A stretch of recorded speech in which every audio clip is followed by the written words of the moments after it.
Good evening. Was in here messing with this router plane that I was working on last week, and on that note, I have it working pretty well. Once again, not as nice as my Lee Nielsen plane, but it's actually functioning okay. I think I need to do a little bit more work on the base now. I was testing it and I'm actually pleasantly surprised with the flatness level, but it could be a touch flatter. There is a bit of a high point right around here.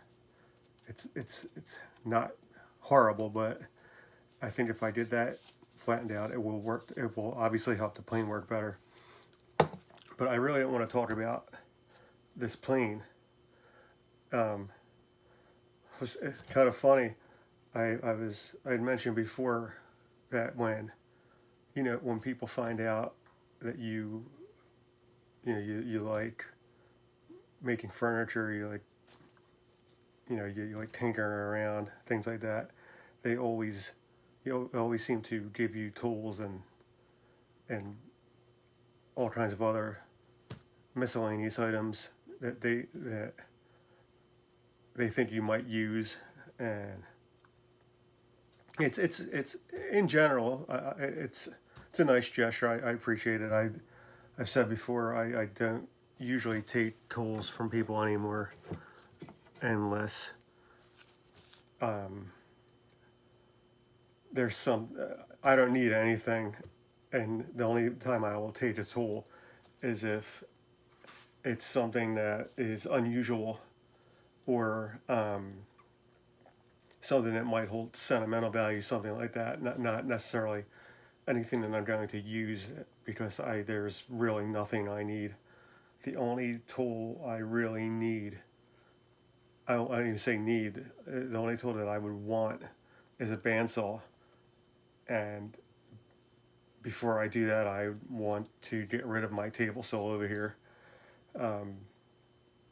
It's just simply too big. I don't make, it's one of those tools, it's awesome when you need it. The problem is I don't really need it. Very, very rarely do I need it. That all being said, what happened was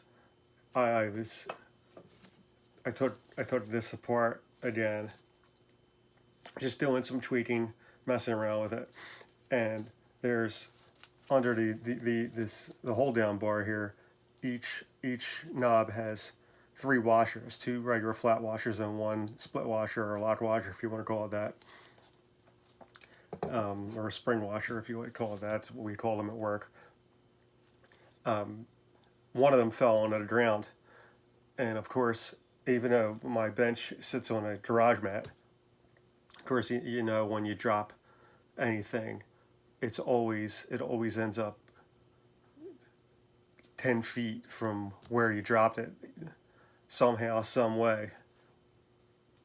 But at first I thought it rolled under my bench, and I'm not gonna, maybe I will show you this. I have under this bench here, it's just like a plastic bin filled with, make that out, probably can't see this, just a plastic bin filled with all kinds of just junk. And the junk's the wrong word. It's filled with parts. There's twine, there's rope, there's all kinds of others, not necessarily all related to woodworking.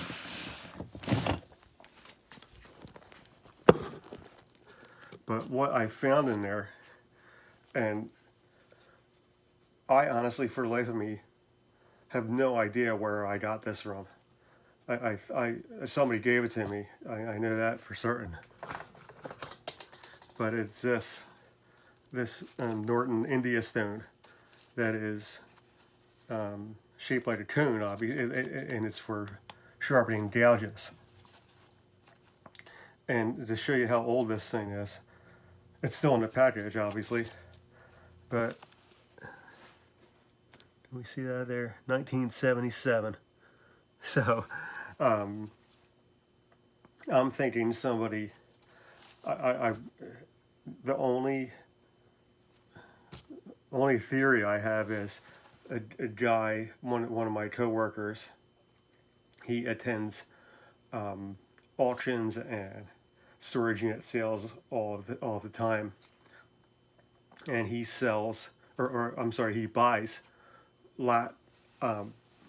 boxes of tools, or not just tools, it could be anything. Just a box, you buy it for $5, you have no idea what's in it, and maybe this was in it. Who knows? It's, I don't know how long it's been in here. It could be 5 years, it could be 10 years. I have no idea. But what I'm going to do here is, let's see. I have here a gouge chisel that this is one of the first woodworking tools. Maybe the first tool I ever purchased expressly for woodworking, and really had nothing to do with making furniture in the sense that I made furniture now. It was, I've written about this before when I was, when I first got married back 20 years ago now. The Alone in the Wilderness documentary was first released, and it was on PBS, and they were Richard Prentice in his cabin in Alaska, and I had the idea that I was going to attempt to make like log furniture. I'd never, at that point in my life, never made anything more than like your typical, like a little plein air box or birdhouses. No real furniture projects. I was not into making furniture then. It was just not my thing. But I purchased this chisel, and like it was one of those things I purchased it, and I had a hammer already, and it's like, hey, one of these days I'm gonna make log furniture, and this thing ended up in my toolbox for about 15 years, and a couple of years back, right during the COVID shutdowns, as a matter of fact, I noticed it, and it had a lot of rust on it, and so I took it out and cleaned it up, and cleaned up I polished up the handle. It's actually a nice tool, and I did sharpen it, and I used it on. I have a cedar fence in our around our yard, and I used it for. I had to make a new like a channel, and one of the fence posts had one of the fence rails. Had rotted, so I had to make a new channel, and so this is really dull right now. It's just, there you go. It's just, so what I'm going to do here is I'm going to try to sharpen it with this stone here, the slipstone, I guess you would call it. And it's pretty cool. The packaging here says, "This is a top quality sharpening stone. For best results, follow these simple instructions. How to sharpen curved wood gouges. Spread Norton oil on the stone. Place convex edge of gouge on concave face of stone with rear bevel slightly raised approximately 5 degrees. Sharpen by pushing gouge forward and rotating the stone at the same time right to left. Repeat until sharp.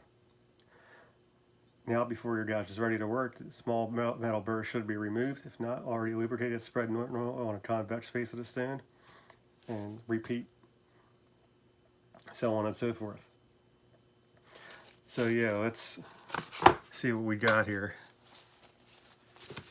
It's a shame. Almost a shame to take this out of the package, but I looked online.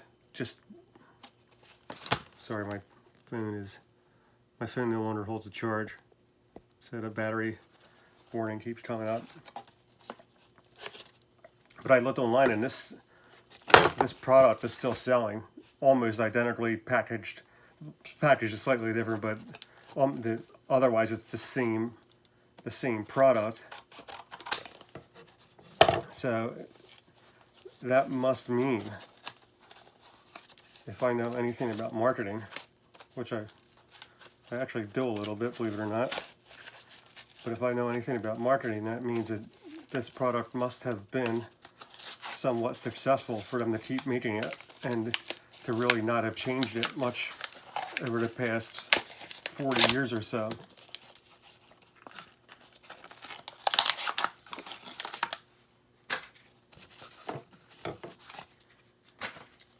It's actually a fairly fine grit. Not super fine, but fine enough. I should get the tail here. I try not to get any oil on the bench. I don't use any type of finish on the bench. I found that every time you need to clean the bench down or whatever anyway,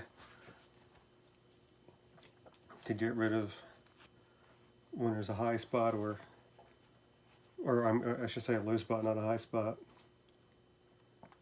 Let's give this a shot and see what happens. This might be a little awkward. I've never. So they're recommending, I suppose this is what, that angle is way too low. So I suppose what they're recommending here is you push it forward and rotate the stone as you're doing it. It's actually feels a bit awkward to me. Not horribly awkward. I'd almost rather than rotate a stone, just rotate my hand. At the same time, this does feel, doing it just like this,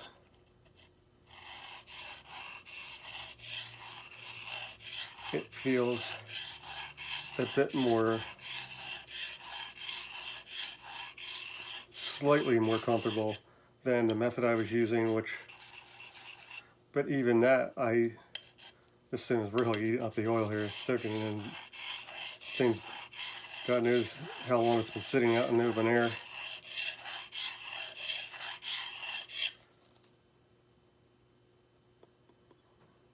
I have a part of a bar, not on the edges though.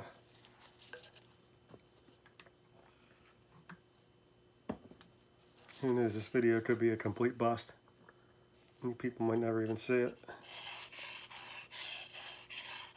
I'll keep my hand steady on the bench. Try it this way.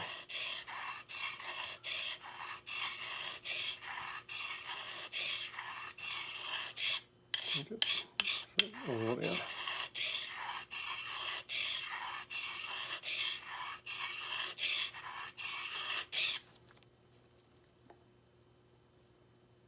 The bar is still, now that could be my technique, it could be the stone, it could be the tool.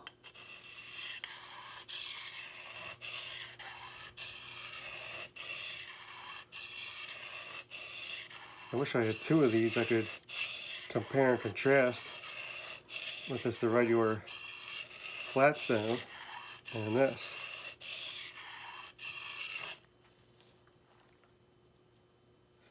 Still, the bar is, I am only getting the bar right in the middle there.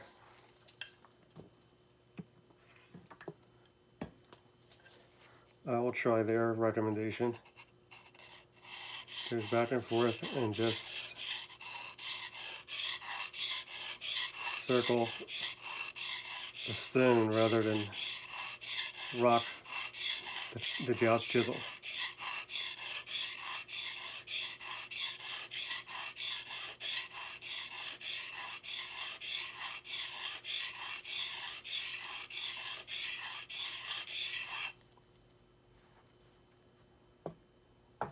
Here. Excuse me.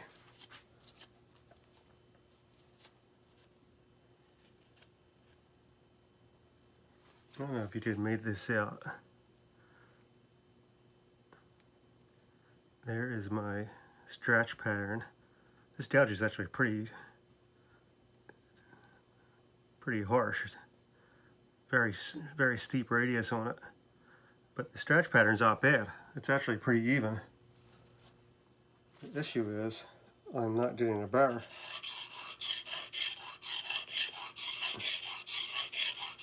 I sort of don't like holding the stone like this either. A slip could lead to a problem.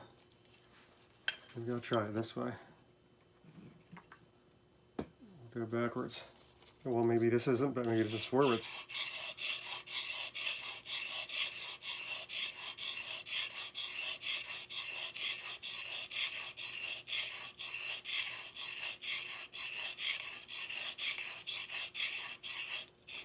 Or I'll try it again. Their recommended method.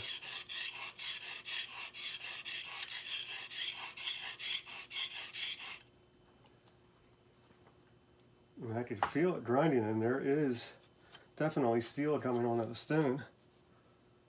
What I'm not getting is a very good bar at all. I still only feel it right in the center. How about this?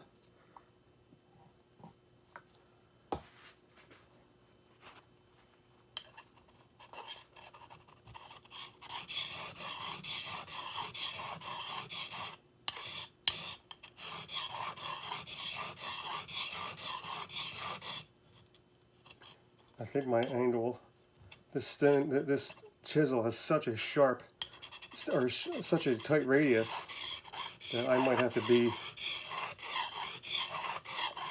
up really high.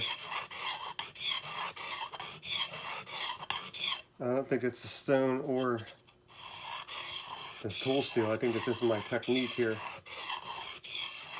And being that this is a lot longer than a typical, it's more of a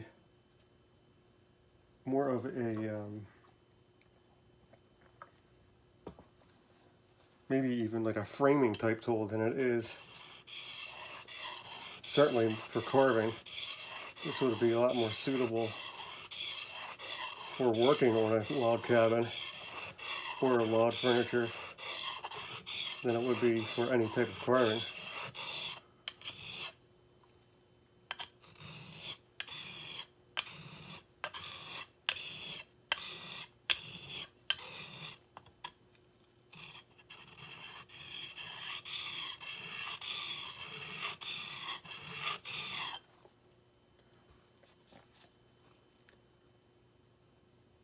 Okay, that is much better.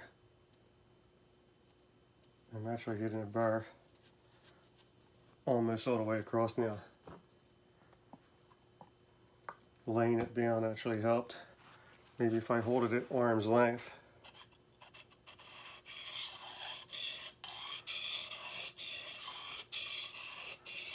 And it's still easier to lay it down. This angle is extremely awkward.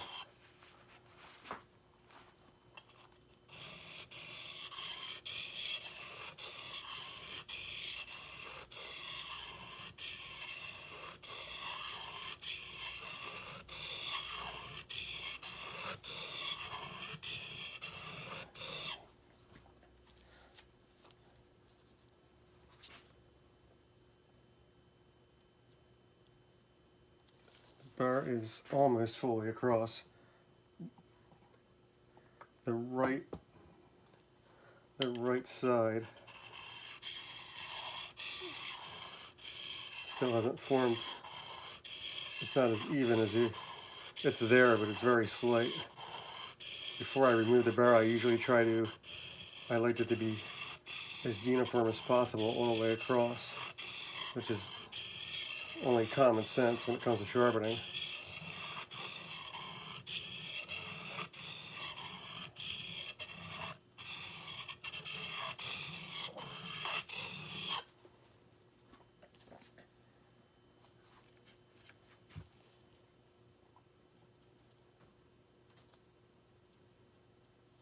A little bit more.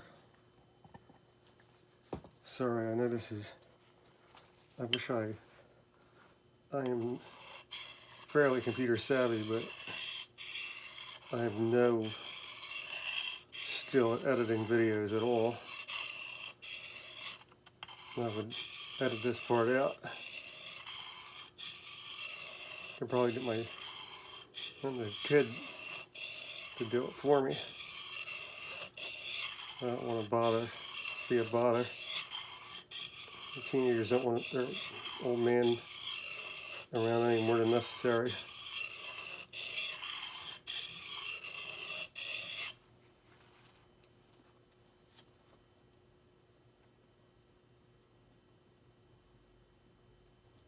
That little corner, and I could see it. I could actually see where it is not polishing. One more time here. As I said, I think it is my technique and not the tool or the stone. And the fact that this chisel is slightly altered. I said before, I generally like to sharpen with one hand, even plain irons. In this case, I'd like to use two hands, and of course I can't, unless there's a way to.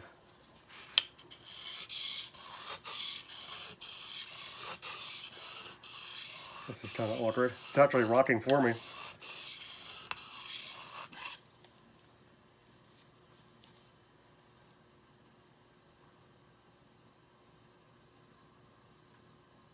Alright, that actually feels good. So then the instruction said to turn it around and use, and this is actually pretty nice because right there it's sort of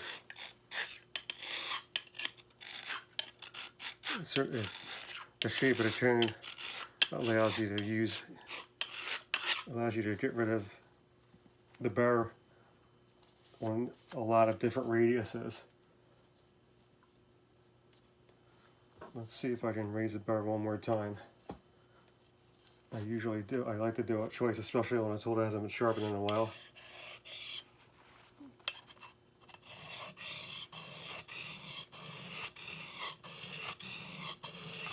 I'm actually putting a little bit more pressure on this than I normally would when sharpening. I usually like to let the stones do the work. In this case, I'm not bearing down too hard. If you have to bear down too hard,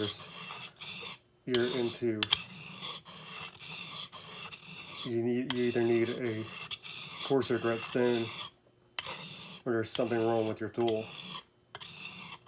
where you have to regrind it completely, in most cases at least.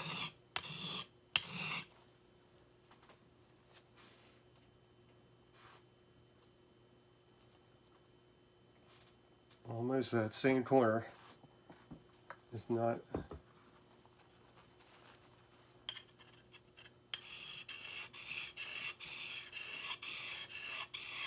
I'd have to say that I'd much rather to sharpen with a flat stone and do that technique that I did in a video a few weeks ago.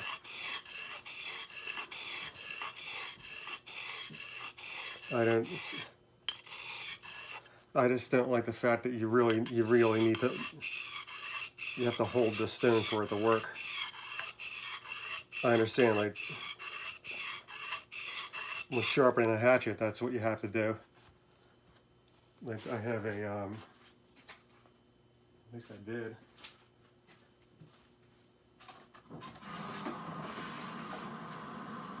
Here she goes. I have a basic stone for sharpening hatchets and whatnot. And this is much easier to hold than this.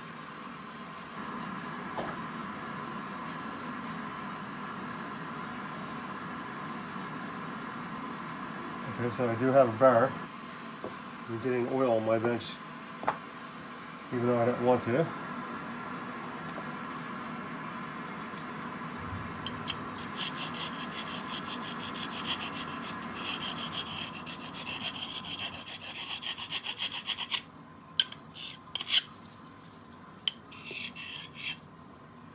as usual, I will strap this.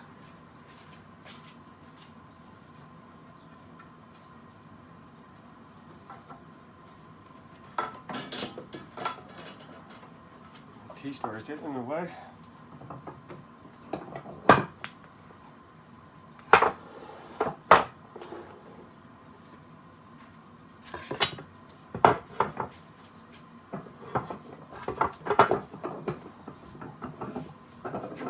Bring this a little closer.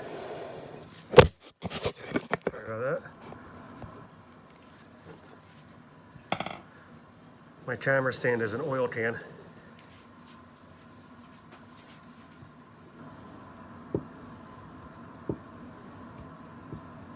I unfortunately don't have a dowel that will work. Well, maybe I do. I think I do.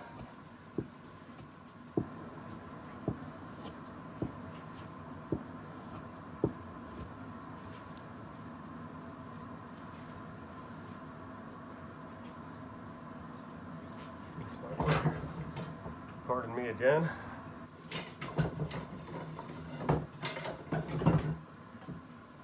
I keep dowels. That's close enough. I'm not even going to bother putting any compound on this.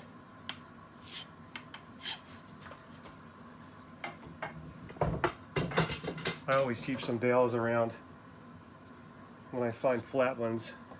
If I'm at like Lowe's or Home Depot or wherever, and I find a dowel that is nice and straight and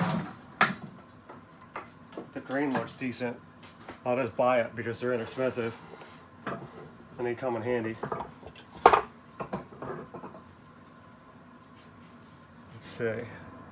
Let's see if this worked. Hopefully, otherwise I just wasted 20 minutes.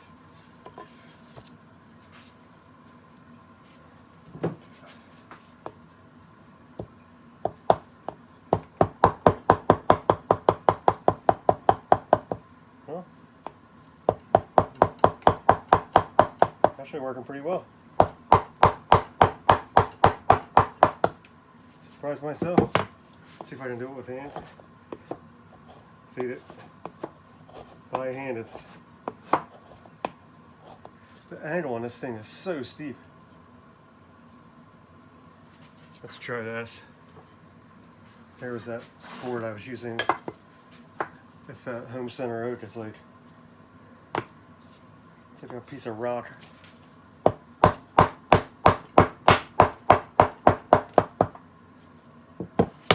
I mean, it's taking a curl.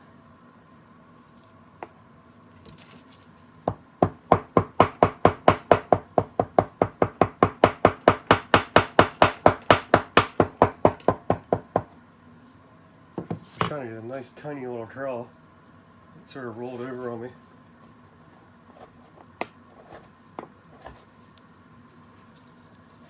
I don't know, it's definitely sharper, but is it sharp to where,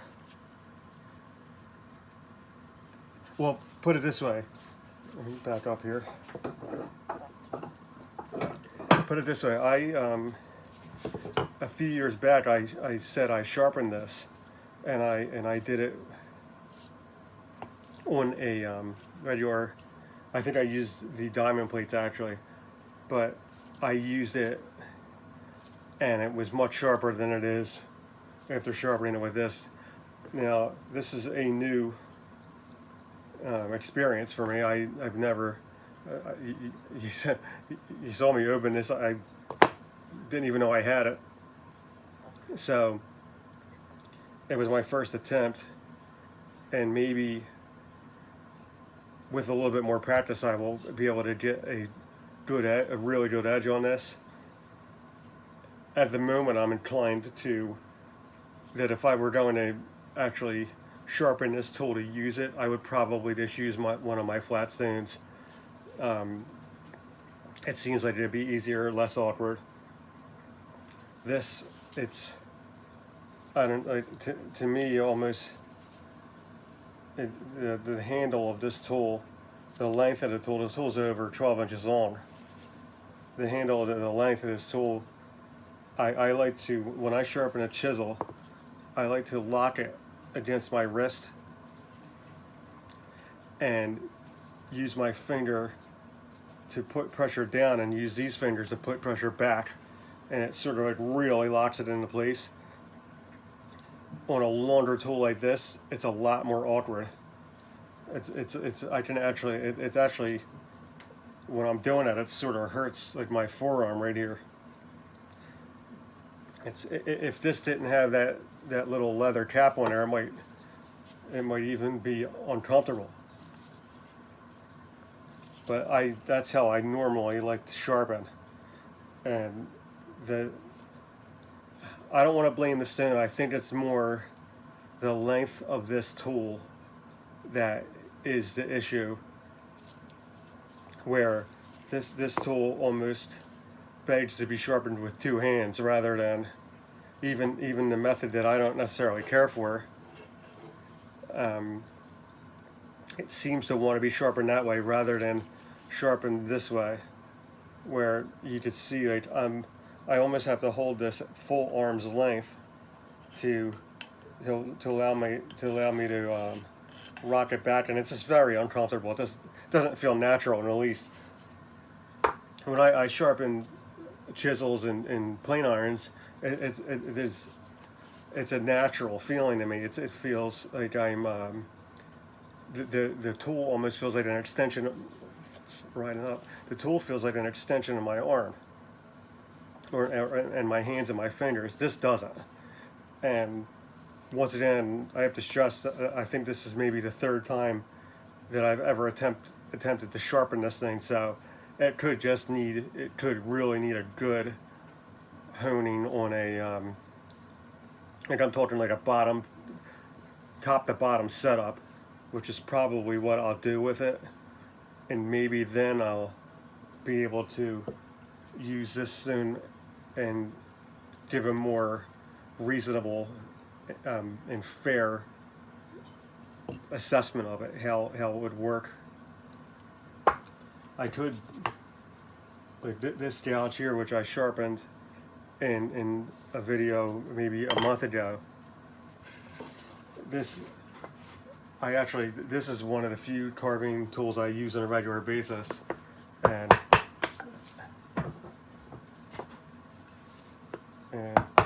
this is nice and sharp. I sharpened it with that Smith Arkansas, this soft Arkansas stone. I believe if I'd used the method I use to sharpen most of my tools, which is an 8000 grit water stone and then a strop, this would probably, I almost can guarantee it would be sharper. That being said, if I had a finer, like a surgical Arkansas stone, I'm sure I could have really put a killer edge on this. But I don't want to use this on here because I might make it worse. It's right now it's very very sharp, and it's ready for my next project, whatever that might be. So there's no point in fixing what isn't broken. But you know, I'm going to put this video up. I probably shouldn't, but I think it would be kind of cool just because of the fact that I found this in a package under my workbench, that it might be funny to somebody.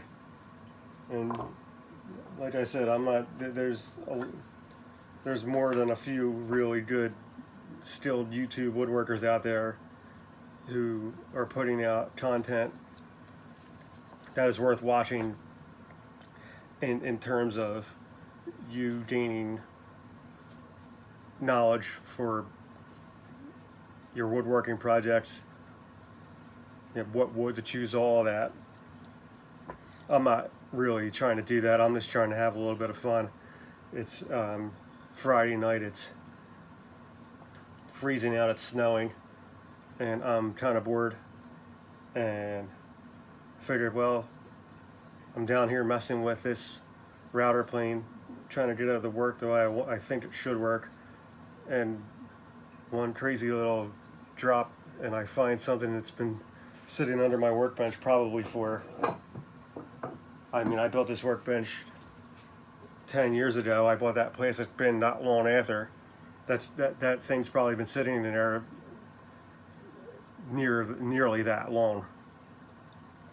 So yeah, maybe you'll maybe you'll watch this video and you'll laugh about it or whatever. Maybe you'll think, what the hell am I watching this for? But it was kind of cool. It was a neat little experiment for my part, and that's what I think is really what's so fun about woodworking, and really any hobby, not just woodworking. Any manual hobby where you're using your hands, you're using your mind, you're kind of figuring things out. I always said, like, I've complained many times that I wish I had a workshop and not just the back wall of my garage, because like I'm one of those guys that, like a lot of men and women for that matter, but a lot of men, guys in my generation, my age group especially, we're the type of guys. I'm one of those people. I'm fairly introverted. I'm not super introverted. I always say, like, I know how to keep myself entertained. A lot of people don't, and I feel sorry for those people. But a workshop, if I had a real workshop, I'd be in it all the time, doing whatever you could possibly think of. And that all being said, I don't have a real workshop, but at least I have this.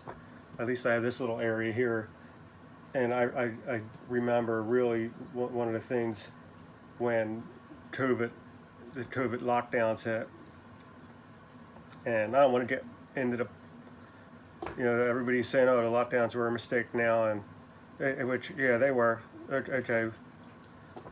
Unfortunately, it was unfortunate, it was stupid, but we have to get over it. It was, I don't want to get political. But what it did do, I found a new, I don't even want to say love for, I hate to say it, I found a love for woodworking. That sounds really cheesy, but it was cool. I was working from home at that time, working part-time, and it was cool being able to come down from upstairs down into the garage at 2 in the morning and just putter around, polish up your tools, organize some things, stuff like that. That's what's great, in my opinion, about having a hobby, especially a hobby like woodworking, where there's the part of the whole hobby is maintaining your things, your tools,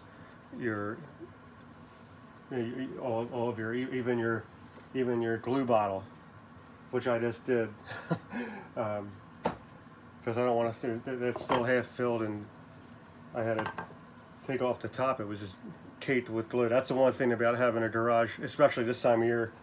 It's just the glue. It's chilly in here, and the glue moves like molasses going uphill. I usually, if I'm woodworking in the winter, I will actually soak it in hot water for 15 minutes before I use it. But the point being, I'm going off on a tangent here. The point being that part of the whole hobby of woodworking is not just making furniture or even sharpening.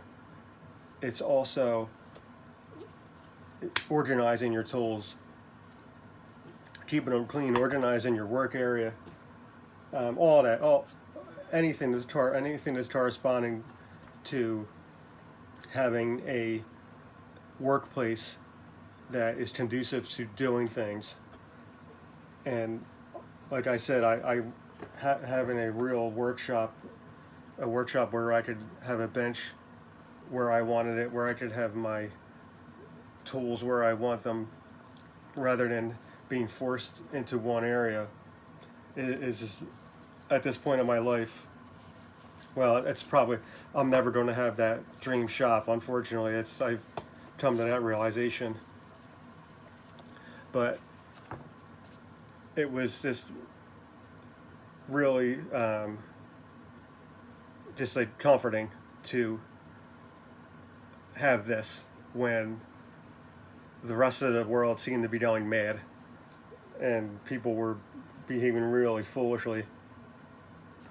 It was nice to have this little area where I could just come and do my thing and spend 20 minutes shining up my old plane, or 15 minutes sharpening this. And that's I think I always like to say that there's when you're doing your hobbies, your the things that you enjoy outside of work, there really is no wasted time. And this little experiment, I learned something from it. I learned that this chisel here probably isn't the best chisel to sharpen on this right here. And that's those little moments that we all have, I guess, every day. Because I hate to get philosophical here, because I'm really tired, but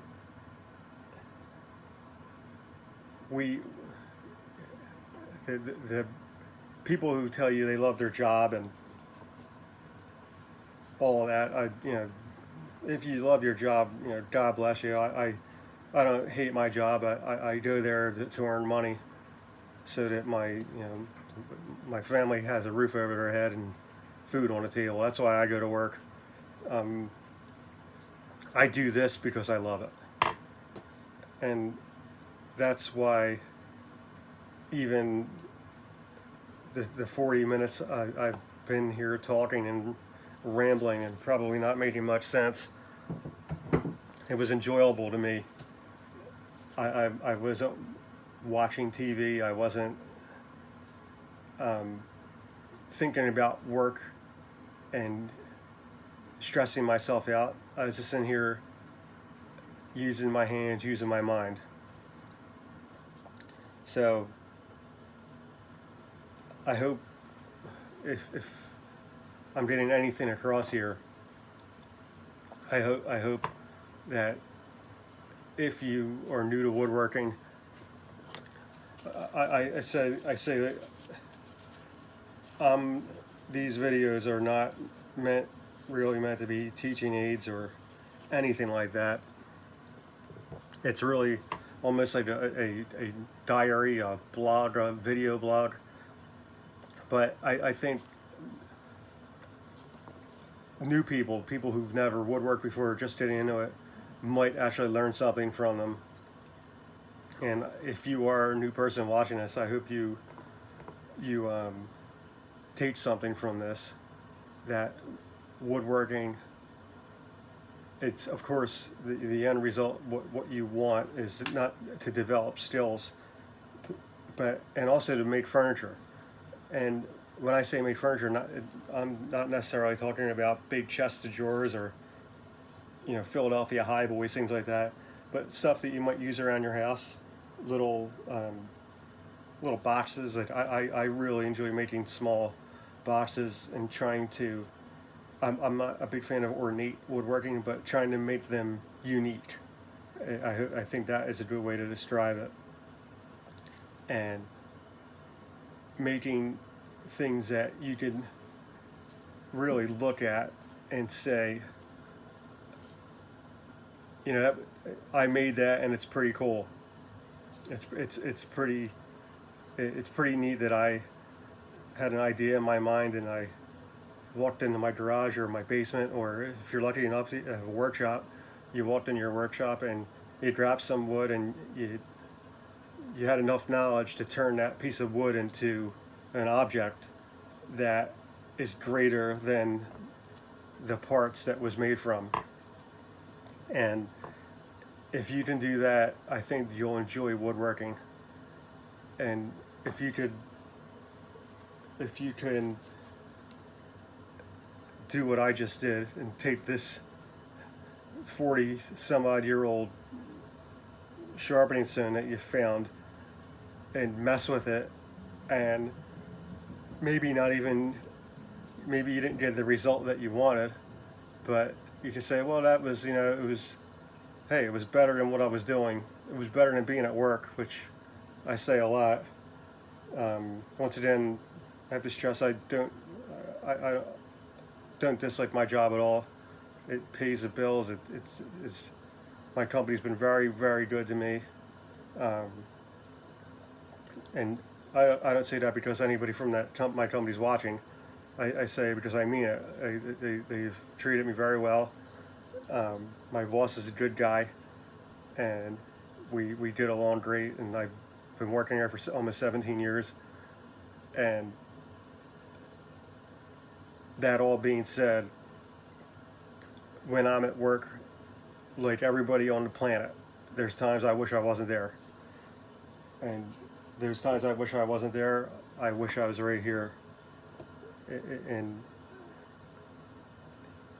especially when I can't be with my family. When just like right now, it's late and I'm awake, and just because I was sort of had some nervous energy, and I just wanted to get a few things off my mind.